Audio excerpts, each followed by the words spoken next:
또 반갑게 인사합니다. 큰 은혜 받읍시다. 보고 싶어 죽는 줄 알았습니다. 본문의 말씀을 통해서 큰 은혜, 이런 제목으로 은혜를 나누고자 합니다. 본문의 말씀은 이제 다윗이 범죄했을 때 하나님께서 나단 선지자를 보내서 그의 죄를 깨우치게 한 내용이죠. 이게 은혜라는 거예요. 그것도 작은 은혜가 아니라 큰 은혜입니다. 본문 말씀을 통해서 사무엘하 11장 말씀을 통해서 다윗은 진짜 평생에 흠이 없는 사람이었어요.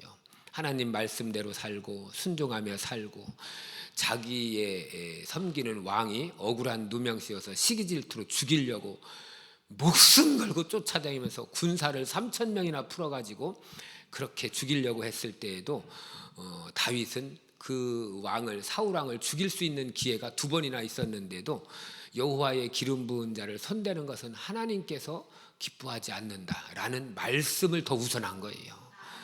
그러니까 말씀 앞에 목숨을 내건 겁니다. 그렇게 하나님 말씀을 지키고 순종하고 믿음으로 하나님 마음에 꼭 드는 사람이었는데, 그럼에도 불구하고 사무엘하 11장의 내용은 어떤 면에서 다윗의 그 가문이라면 그 내용은 다 이렇게 찢어서 없애버리고 싶은, 이것만큼은 숨기고 싶은 그런 허물이요 죄고, 그냥 죄도 아니고 아주 큰 한 집안을 완전히 몰살시킨 그런 큰 죄악인데, 그럼에도 불구하고 그걸 성경에서 이렇게 기록해 놓은 것은 사람은 누구나 완전하지 않다는 것을 보여줍니다.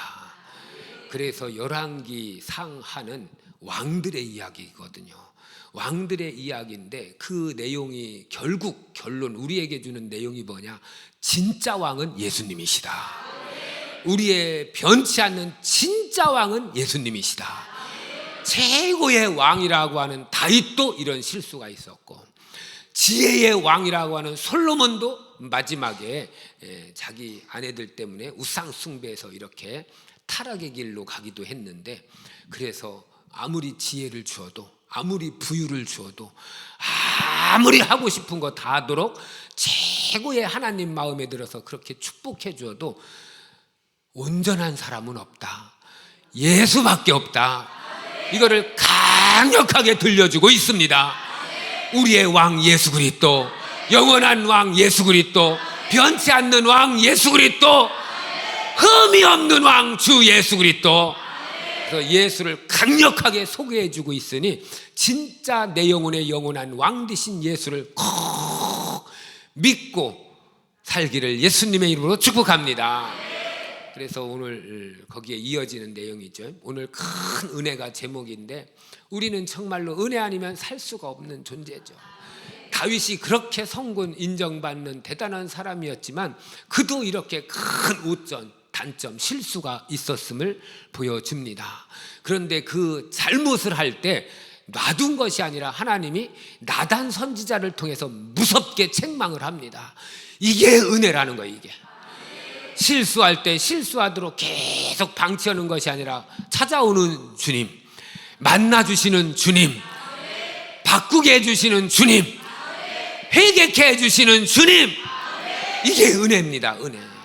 할렐루야. 그렇다면 우리들도 은혜가 은혜되게 하여 주시옵소서. 은혜가 진짜 나에게 은혜되게 하여 주시옵소서. 뭐가 은혜냐? 내가 잘못된 길로 나도 모르게 갈 때 하나님이 신방 오시는 게 은혜인데, 그것보다 더 큰 은혜가 뭐냐? 그렇게 신방이 헛되지 않도록 내가 돌이키는 게 은혜입니다. 깨닫는 게 은혜입니다. 회개하는 게 은혜입니다. 할렐루야. 그래서 어떤 면에서 지옥을 누가 가느냐? 옆 사람한테 물어봐요. 눈을 보시면서. 지옥은 누가 갈까요?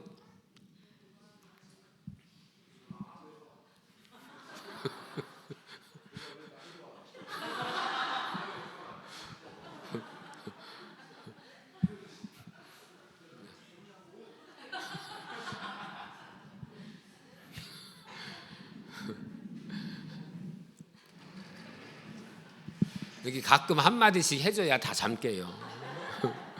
감사합니다. 영화나 드라마나 주인공이 중요하죠. 엑스트라는 그냥 후만 해도 죽는데 주인공은 총 맞아도 안 죽어요. 그런데 그렇다고 해서 주인공만 계속 나오면 조는 사람 많아요. 엑스트라가 나와서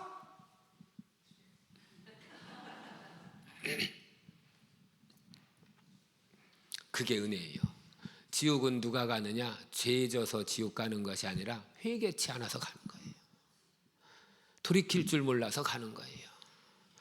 우리는 잘못된 길로 실수해서 이렇게 갈 때 주님의 음성이 나를 돌이키는 은혜가 되기를 축복합니다. 주님이 신방 오시는 것도 은혜고요. 그 신방이 신방되도록 은혜가 은혜되도록 내가 깨닫는 게 진짜 은혜입니다. 그게 뭐냐? 돌이키는 거예요. 드디어 사는 길을 내가 찾았다 이겁니다. 성경에 보면 이렇게 잘못했어요. 실수를 했어요. 그런데도 불구하고 주님이 찾아올 때가 성경에 보면 많이 있습니다. 물론 방치한 사람도 있어요. 그건 아주 그냥 그런 사람도 있지만 잘못했을 때, 실수했을 때 주님이 이렇게 너 잘해야지 하고 이렇게 찾아오는 경우가 있어요. 그걸 어려운 말로 신방이다 그러는 거예요. 그래서 집사님 한번 신방 가야 되겠는데 좋아해서 가는 집도 있지만 우리 집 오면 안 돼요.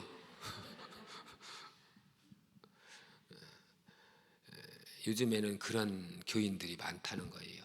그래서 내가 교회는 가지만 우리 집은 공개하고 싶지 않다는 거예요. 물론 이유가 있겠지만 나 사생활은 간섭하지 말라는 거예요. 그래서 자기 하고 싶은 대로 신앙생활을 합니다. 그것이 주님의 마음에 맞는다면 참 감사한 일인데 주님 앞에 많이 성경에서 말하는 예수를 말하는데 자기가 믿는 예수는 성경의 예수와 다르다면 그게 큰 문제입니다. 그럴 때 주님이 신방하셔서 내가 믿는 그 예수가 진짜 성경에 있는 예수와 자꾸 맞아지도록 나를 고치고 믿음을 고치고 생각을 고쳐서 성경의 예수가 나의 구세주가 진짜 되게 하옵소서. 그게 은혜고 그게 복입니다. 그래서 우리를 택해주는 것도 은혜요. 세상에서 택하고 불러주는 것도 은혜입니다. 여러분 아브라함을 택하고 부른 거 큰 은혜입니다. 저와 여러분을 세상에서 택하고 불러준 거 은혜입니다.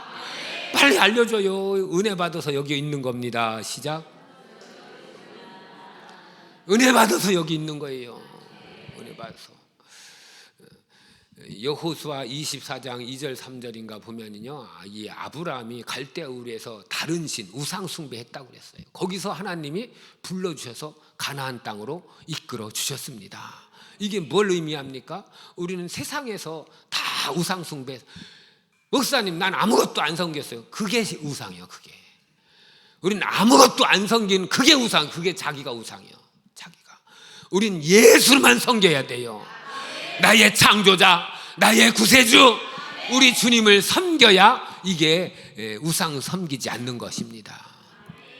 그러니까 시작. 여호수아가 모든 백성에게 이르되 이스라엘의 하나님 여호와께서 이같이 말씀하시기를 옛적에 너희의 조상들 곧 아브라함의 아버지 나홀의 아버지 데라가 강저 쪽에 거주하여 다른 신들을 섬겼으나 다른 신을 섬겼는데 거기에서 하나님이 만나주셔서 신방에서 택하고 불러주셨습니다.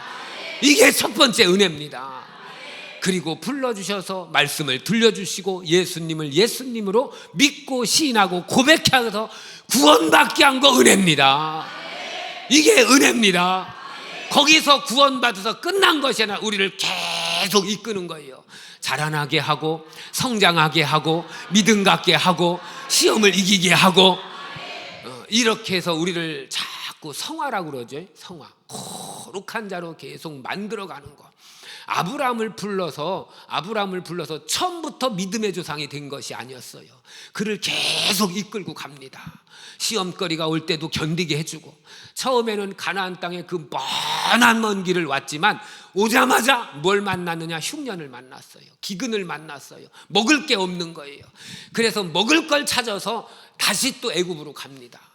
그 엄청난 거리를 왔는데 와보니까 은혜가 넘치고, 와보니까 축복이 넘치고, 조금 기다렸다가 와보니까 하늘문이 열리고, 막 이렇게 해야 되는데 와보니까 기근이 있는 거예요. 기근이. 그래서 애굽으로 먹을 것 찾아서 갑니다. 그럼에도 불구하고 하나님께서는 그 애굽으로 갈 때 자기 아내를 누이라고 속였는데 아내를 뺏겨버리죠. 그럼에도 불구하고 하나님의 전적인 은혜로 아무 탈 없이 아내를 다시 되돌려받고 은근부활을 차지해서 돌아옵니다. 그래서 내가 왜 그런가 하고 봤더니 아브라함이 이제 겨우 교회 와서 새신자 걸음마당게 하는 거야. 그러니까 실수해도 그냥 새 가족이니까 잘했어, 이제 다음부터 그러지 마 하고선 막 은혜를 주는 거예요. 그래서 처음에 교회 올 때는 잘 안 오려고, 맛있는 밥 있어? 우리 밥 최고야. 떡도 있어? 선물도 있어? 이러고 오는 거예요. 고마워요. 이렇게 해서 왔는데 두 번째 시험이 뭐냐? 이제 부유하게 되니까 이제 조카 롯과 이게 싸우는 다툼이 일어나는 거예요. 장례식장에 이렇게 갔는데 그 장례식장에서 일하는 분이 그 얘기를 저한테 하더라고요. 오늘 목사님, 저도 사실은 전에 교회 다녔는데요, 목사님 설교를 저쪽에서 저도 이렇게 들었는데요, 너무 은혜 받았습니다. 은혜 받으면 나와요. 아니 일인 만큼 이게 약속을 못합니다. 콧구멍을 쑤셔야 돼요. 은혜 받았다고 엄청 은혜 받았는데, 그러면서 이제 몇 마디 이렇게 교회 나오라고 복음을 증거하고 이렇게 얘기하다 보니까 무슨 얘기를 하냐면, 목사님, 제가 여기서 오래 이렇게 근무하다 보니까는요, 가난한 사람들의 가족이 죽어서 장례식을 갈 때는 은혜롭다는 거예요. 그런데 재산이 있는 사람 장례식 할 때는 예배만 끝나고 이제 돌아가고 나면 지들끼리 싸운다는 거예요. 내가 그 안채를 가져야 된다. 내가 논맞이기를 가져야 된다. 내가 뒷동산은 내 거다. 지들끼리 막 싸운다는 거예요.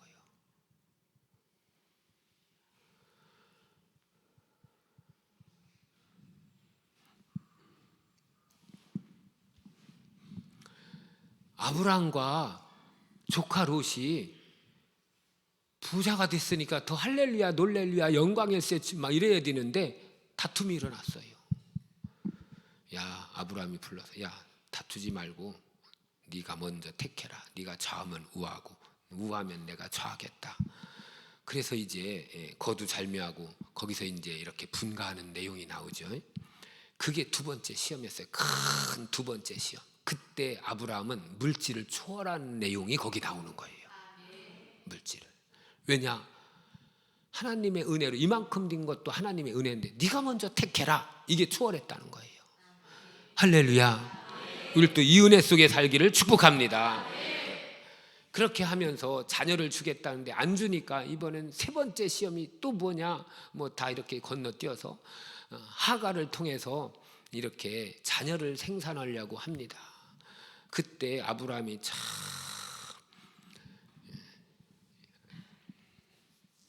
남자 얘기를 안 할래요.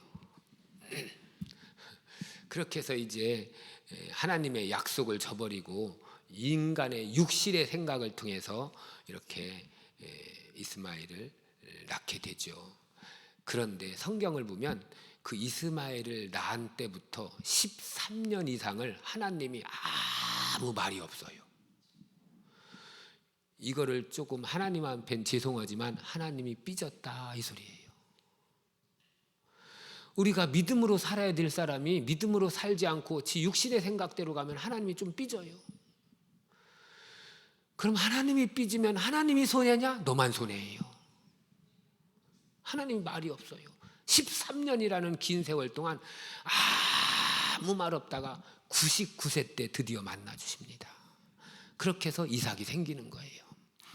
우리는 말씀을 듣고 믿음으로 사는 게 복입니다. 그게 은혜입니다. 더딘 것 같아도 말씀으로 사는 것이 복입니다. 할렐루야. 그렇게 해서 결국 그렇게 어렵게 얻은 자녀인데 창세기 22장에 보면 마지막 시험이 나오죠. 그게 독자 이삭 바쳐라. 근데 그 시험을 통과하고 나니까 이제야 네가 나를 경외하는 줄 알았도다. 이 말이 무슨 뜻이냐? 내가 너를 부를 때 약속한 축복을 다 받을 준비가 됐구나, 이 소리예요. 드디어 합격이 됐구나. 드디어 믿음의 주상이 되었구나. 드디어 말씀대로 네게 다 이루어질 때가 왔구나. 이 소리예요. 이 소리. 더 쉽게 이야기하면 그릇이 준비됐다, 이 소리예요. 그릇이. 은혜 받을 그릇, 축복 받을 그릇, 사랑 받을 그릇, 치유 받을 그릇. 그렇게 하나님이 우리를 불러서 만들어 가시는 거예요. 그거를 다른 말로 연단이다, 훈련이다. 그래서 너희가 경건을 연습하라, 이렇게 말하는 것은 하나님이 나를 계속 만들어가고 있습니다. 그렇게 하나님이, 그게 다 은혜라는 거예요. 은혜. 그래서 우리는 은혜 없이는 살 수 없는 자예요. 우리 또 찬양해야 되겠네요. 찬양됩니다. 은혜 아니면 살아갈 수가 없네. 호흡마저도 나 주의 것이니 세상 평안과 위로 내게 없어도 예수, 오직 예수뿐이네. 그 신계획 다 볼 수도 없고 작은 고난에 지쳐도 주께 묶인 나의 모든 삶 버티고 이기게 하시네. 은혜 아니면 살아갈 수가 없네. 나의 모든 것 다 주께 맡기니 참된 평안과 위로 내게 주신 주 예수, 오직 예수뿐이네. 그 신계획, 그 신계획 다 볼 수도 없고 작은 고난에 지쳐도 주께 묶인 나의 모든 삶 버티고 이기게 하시네. 은혜 아니면 살아갈 수가 없네.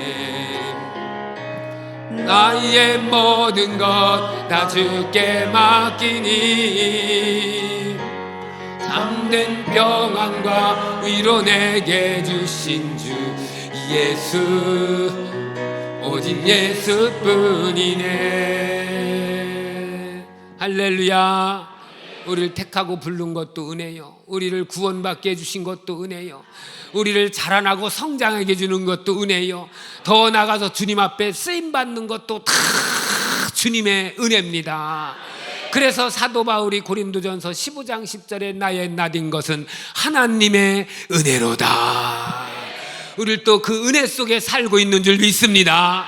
주여, 오늘 또 하나님의 은혜가 중단 없이 펼쳐지고 넘쳐나게 하여 주시옵소서.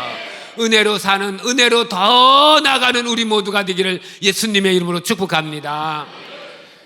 그래서 오늘 본문의 말씀에 이렇게 다윗이 잘못을 했어요. 실수를 했어요. 그럼에도 불구하고 하나님이 신방 오셨어요. 하나님이 찾아오셨어요. 잘못됐을 때 놔둔 것이 아니라 찾아오시는 것이 은혜입니다. 성경에 보면 은혜가 은혜되지 못한 자들이 들어있죠. 창세기 4장 5절 6절 볼까요?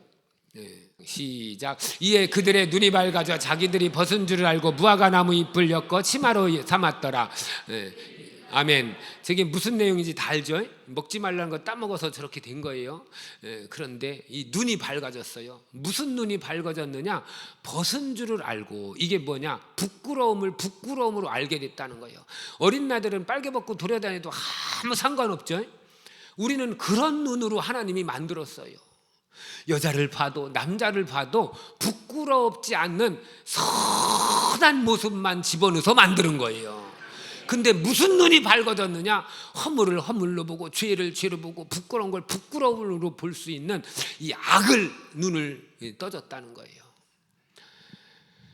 8절 시작. 그들이 그날 바람이 불 때 동산에 거니시는 여호와 하나님의 소리를 듣고 아담과 그의 아내가 여호와 하나님의 낯을 피하여 동산 나무 사이에 숨은지라. 아멘. 범죄하니까 제일 먼저 나타나는 현상이 뭐냐?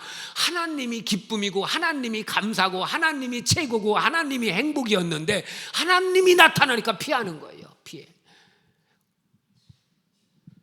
하나님이 나타나면 피해요.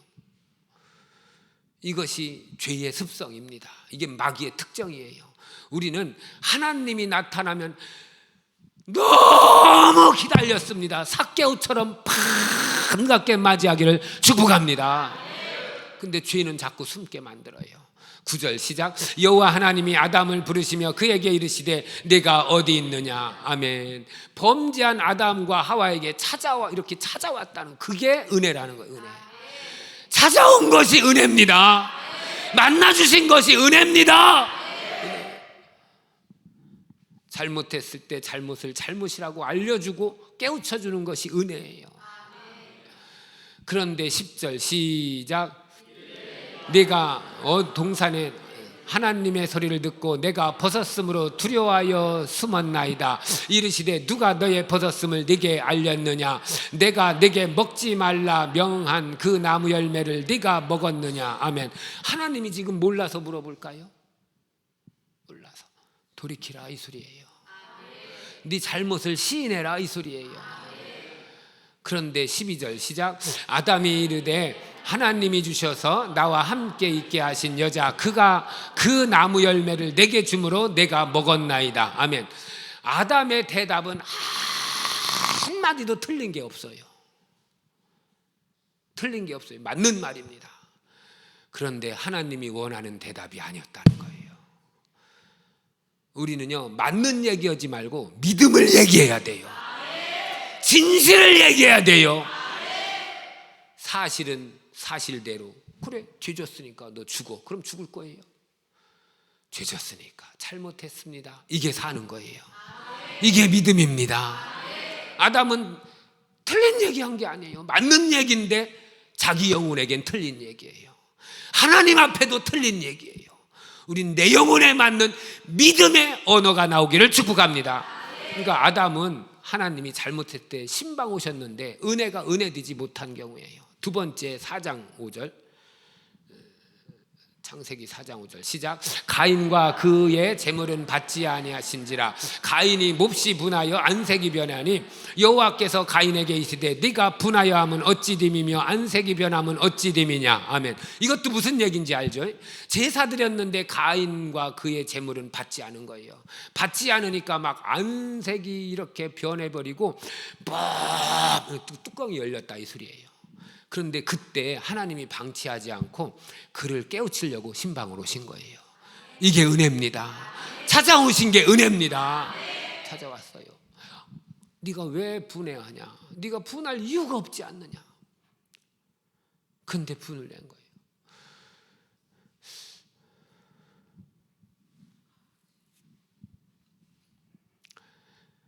그래서 주님이 이렇게 그를 설득합니다. 7절 시작.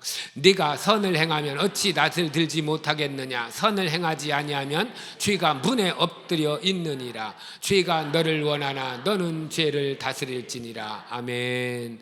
여기서 이제 크게 두 가지를 말하는데 네가 분할 이유가 없다.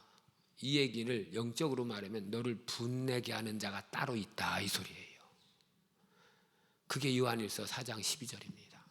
마귀가 그랬다는 거예요. 내가 화가 나고 분이 나면 내가 내는 게 아닌 경우가 굉장히 많다는 거예요. 그렇게 하는 자가 따로 있다는 거예요. 그러면서 또 하나 말하는 것이 뭐냐? 죄는 너를 계속 넘어지게 하려고 계속 너를 기회를 보고 있다. 이걸 깨달아라. 죄가 너를 죄짓게 하려고, 넘어지게 하려고 계속 너를 문지방에 이렇게 죄가 문에 엎드려 있다. 이 말은 너를 엿보고 있다. 기회를 엿보고 있다. 너를 넘어지게 하려고 틈타고 있다. 왜 문지방에 거기 엎드려 있을까요? 문지방을 넘어가려면 건너가야 되잖아요. 평지하고 문지방하고 다르잖아요. 걸려 넘어져라 이거예요. 그래서 가다가 돌뿌리에 걸려 넘어졌어요. 이 돌뿌리가 여기 쏘고 걷어차면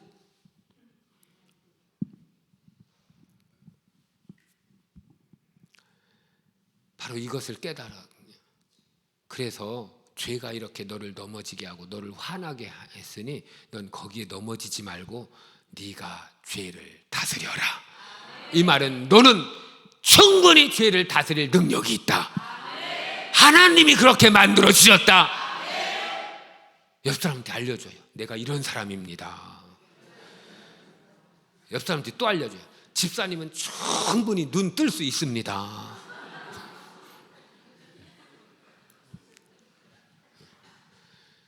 권사님은 충분히 승리할 수 있습니다.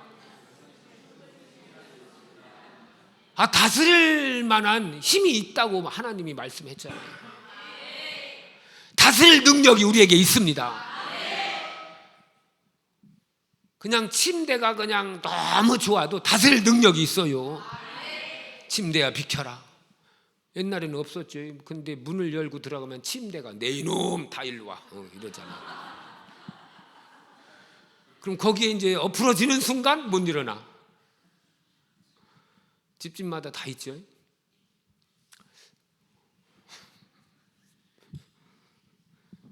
감히 임금의 말을 누가 거역해요. 그러니까 침대가 안방에서 딱 보세요. 내 이놈, 그럼 네 하고 다 엎드려지.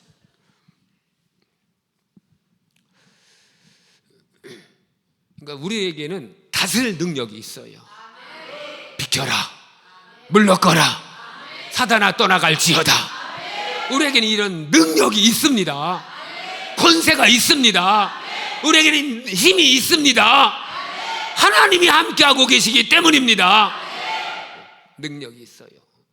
그런데 그렇게 신방 와서 은혜를 베풀어 줬는데 은혜가 은혜되지 못하고 발절을 기어이 하고 마는 거예요.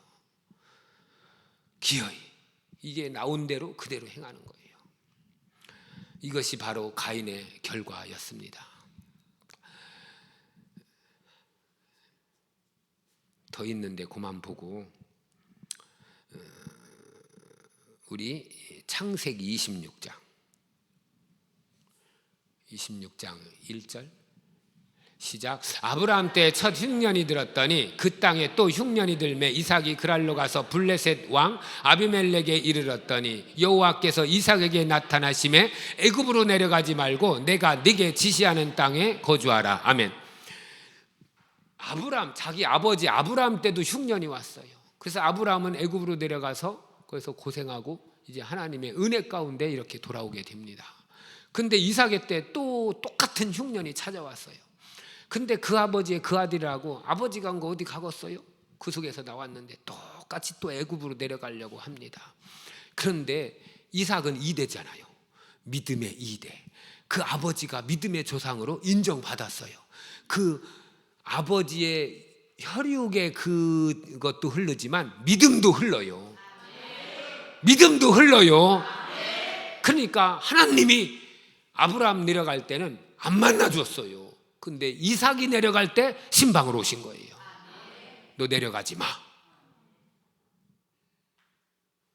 너 내려가지 마. 애굽에 갈 곳 없어. 거기는 하나님의 약속이 없어. 내가 책임졌죠. 네 아버지가 믿음의 조상으로 이렇게 성장했는데 너도 또 아브라함이 아브라함 되기 이전에 거길로 또 내려갈래? 그 얘기예요. 그랬더니 이삭이 충격을 받고 하나님 말씀 네 하고 돌아갑니다. 그리고 애굽으로 내려가지 않고 거기서 그냥 머무르는 거예요.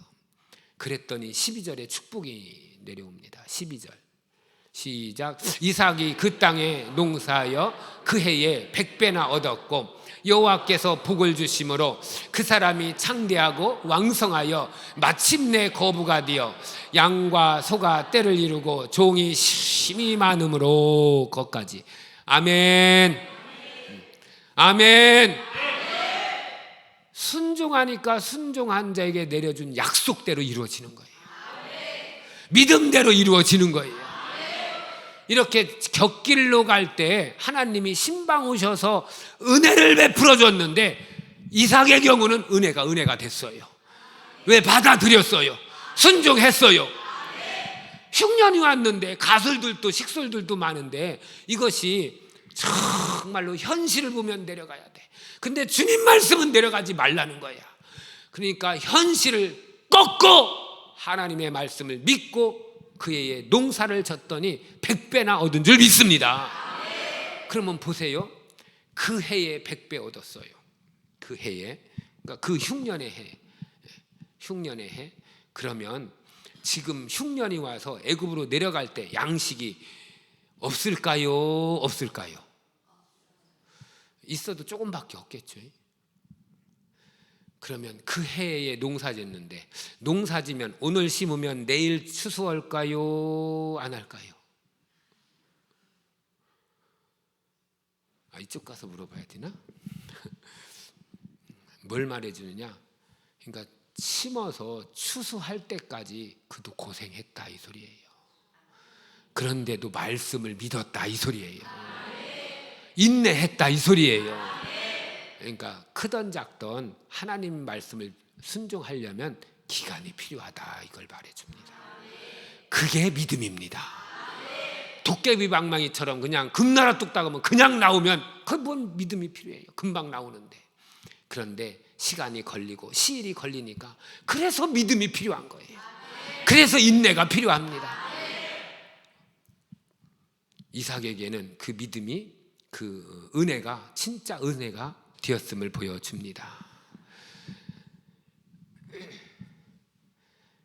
우리가 잘 알고 있는 자주 말씀드리죠. 마태복음 복음서에 보면 제자들이 나오죠. 가룟 유다도 범죄하고 베드로도 범죄했는데 가룟 유다에게는 주님이 성만찬하는 자리에서 마지막 떡을 뗄 때 말해주는 거예요. 너희 중 하나가 나를 팔리라. 가룟 유다 거기 있어요. 내니까 내게 하니까 내니까. 가룟 유다도 말했어요. 네가 말했도다. 알려주는 거예요.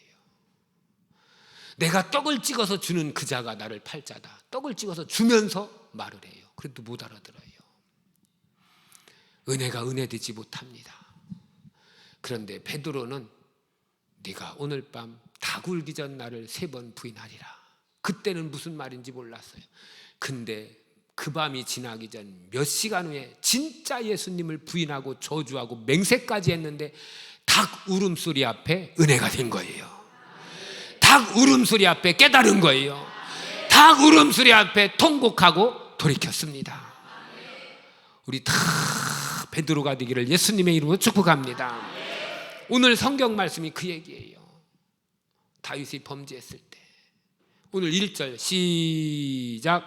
여호와께서 나단을 다윗에게 보내시니 그가 다윗에게 가서 그에게 이르되 한 성읍에 2 사람이 있는데 한 사람은 부하고 한 사람은 가난하니. 아멘. 다윗이 범죄했어요. 11장 마지막 절에 보면 그 다윗이 행한 그 일이 여호와 보시기에 악하였더라. 하나님 보시기에 악했다는 거예요. 악했어. 근데 악하다고 놔둔 것이 아니라 하나님이 나단 선지자를 보내는 거예요. 우리에게도 이런 은혜가 있기를 축복합니다. 방치하면 사상자라고 그랬어요. 징계가 있다고 그랬어요. 근데 그게 복이라는 거예요. 그게 은혜입니다. 오늘 성경에도 나단 선지를 하나님이 다윗에게 보낸 거예요. 그래서 이제 비유로 말하는 거예요. 한 마을에 2 사람이 사는데 하나는 가난하고 하나는 부자다. 얼만큼 부자냐? 엄청나게 부자다. 얼만큼 부자냐? 부자만큼 부자다. 그런데 또 한 사람은 가난해서 양 한 마리밖에 없다. 그 아내가 그 양 한 마리가 너무 귀해서 자기 품에 품고 먹는 것도 논아 먹고. 하기는 내가 전에 그 고속도로 이렇게 타고 가다가 이제 휴게소에서 잠깐 쉬어가지고 이제 화장실 갔다 나왔는데 이쪽에서 남자가 막 좋다고 뛰어가요. 이쪽을 그래서 누구 만나려고 하니까 보니까 여자가 있어요. 근데 여자 앞에 입 없는 개 있죠. 이게 쑥 들어간 거. 입 없는 개. 걔가 하면서 막 그러면서 달려오는데 걔를 꼭 안더니 뽀뽀를 얼마나 진하게 하는지 햇바닥에.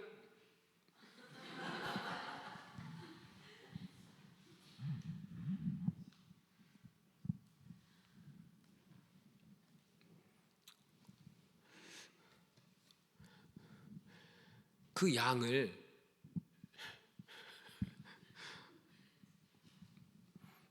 옆 사람한테 알려줘요.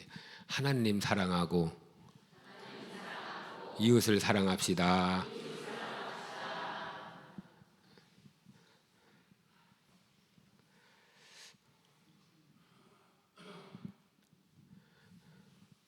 다른 건 별 의미 없어요.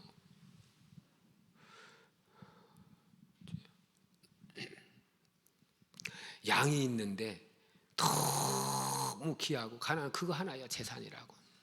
그거 하나니까 그걸 같이 밥 먹고 같이 논아 먹고 같이 품에 품고 같이 잠자고. 근데 그 부자가 행인이 왔어. 손님이 왔는데 자기 부자니까 거기서 하나 잡아서 이렇게 손님 대접했어야 되는데 이 가난한 사람 그 한 마리 양, 자기 가족같이 지내는 한 마리 양을 쏙 뺏어다가 그걸 잡아서 주었다. 다윗이 이 말을 듣고 막 분노해서 이 사람은 마땅히 4배나 갚아야 할지니라. 성경에 남의 거 그렇게 부정하게 취하면 4배로 갚아주라고 말씀하셨거든요. 그러니까 다윗은 성경을 너무 잘 알고 있는 사람이에요. 그렇게 해서 오늘 성경을 이제 거기까지 끝냈지만 이것이 바로 다윗이 잘못했을 때 1절 말씀에 보면 하나님이 나단을 통해서 다윗에게 신방 왔다는 이 은혜가 우리 평생에 넘치기를 축복합니다. 헛된 길로 갈 때 하나님이 신방해 주시고 잘못했을 때 하나님이 막아주시고 우리가 정말로 남부끄러운 일 당했을 때 하나님이 찾아오셔서 신방이 나를 돌이키게 하고 나를 구원하게 하고 나를 살리는 그 은혜가 되기를 예수님의 이름으로 축복합니다. 그러면서 하나 더 깨닫게 되는 것이 생각나게 하는 것이 뭐냐면 경건이라는 단어가 이렇게 생각납니다. 경건 생활이 뭐냐. 오늘 성경에 부자가 있는데 가난한 사람이 있는데 부자가 가난한 사람 것을 뺏었다. 그럼 부자가 가난한 사람을 도와주고 섬겨줘야 되는데 오히려 반대로 한 거죠. 그렇다면 우리 예수 믿는 사람들이 참된 경건이 뭐냐. 참된 경건 야고보서 1장 한번 볼까요? 1장 27절 시작. 곧 고아와 가부를 그 환난 중에 돌보고 또 자기를 지켜 새 속에 물들지 아니하는 그것이니라. 아멘. 우리는 경건하면 예배, 경배, 거룩 이런 것을 떠올리게 되죠. 그럼 그 말이 맞아요. 경건 생활이 뭐냐? 경건하게 예배하고 감사하고 기도하고 우리 주님의 은혜를 은혜로 알아서 주님을 높일 줄 알고 이게 경건 생활입니다. 그런데 그런 하나님을 향한 경건 생활을 적용시키는 건 어디다 하느냐? 이웃에게 시키라는 거예요. 그래서 진짜 경건 생활이 뭐냐? 어려운 사람, 고아와 과부를 환난 중에 돌보고. 2가지예요. 하나는 힘들어하는 사람들을 돌볼 줄 아는 경건이 되기를 축복합니다. 또 하나의 경건은 자기 자신을 끝까지 지키라는 거예요. 너 다윗 봤지? 대단한 다윗 봤지? 엄청난 그렇게 말씀대로 목숨 걸고 말씀을 지키던 다윗도 한순간에 넘어지는 거 봤지? 너를 지켜라. 네 믿음을 지켜라. 네 신앙을 지켜라. 너도 하나님이 붙잡아 주지 않으면 소용없다. 하나님 앞에 네 자신을 지켜라. 이게 참된 경건 생활입니다. 그래서 우리는 아무리 신앙생활 잘해도 나 자신으로 자신하지 말고 하나님의 은혜입니다. 하나님이여 나를 더 붙잡아 주시옵소서. 이게 경건 생활이에요. 그래서 디모데전서 4장 7절, 딤전 4장 7절 시작. 망령 뛰고 허탄한 신화를 버리고 경건에 이르도록 네 자신을 연단하라. 아멘. 그럼 경건 생활이 그냥 나오느냐? 네 자신을 연단하라 이 말이에요. 네 자신을 훈련하라 이 말이에요. 훈련, 연단, 훈련. 훈련이라는 것이 간단해요. 훈련이라고 하는 것은 제가 가끔 말씀드리지만 훈련이요 어려운 게 아닙니다. 그런데 어려워요. 훈련이 뭐냐? 첫째 단순한 거예요. 단순. 근데 그걸 계속 반복하는 겁니다. 근데 그 반복이 잠깐으로 끝나는 것이 아니라 지속돼야 돼요. 그렇게 하면 이 훈련이 몸에 배서 습관이 돼버립니다. 그때 은혜가 임하는 거예요. 진짜 은혜가. 이게 그리스도화, 믿음화, 기도화, 하나님의 사람이 되는 겁니다. 계속 반복하는 거예요. 그러니까 기도하세요. 나 기도할 줄 몰라요. 앉아있기라도 해보세요. 앉아있기라도. 졸더라도 앉아있기라도 해보세요. 내 몸이 내가 앉아있는 버릇을 안 하면 다른 걸 때는 궁뎅이 붙이고 몇 시간도 앉아있는데요, 예배합시다, 기도합시다, 찬양합시다, 이때는 못 앉아있어요. 왜? 몸이 그렇게 훈련이 안 돼서 그래요. 기도를 못하면요 앉아있기라도 연습을 해보세요. 신기한 것이 내가 나를 볼 때 진짜 많이 봤어요. 30분 기도하는 사람이 언젠가 말했죠. 30분 기도하는 사람은 30분 기도해도 30분 용케하러, 근데 졸아도 30분을 용케하러. 그 희한해요. 30분 뒤면 용케하고 졸아도 30분 뒤면 일어나. 그게 30분이 몸에 뱄다 소리예요. 그 사람에게는. 그러니까 우리가 기도를 할 줄 몰라도 앉아있는 것으로 내가 연습해보면 몸이 그렇게 반응을 해서, 앉아있다 보면, 졸다 보면 에이 앉아있느니 기도하자 하고 한마디라도 할 거 아니에요.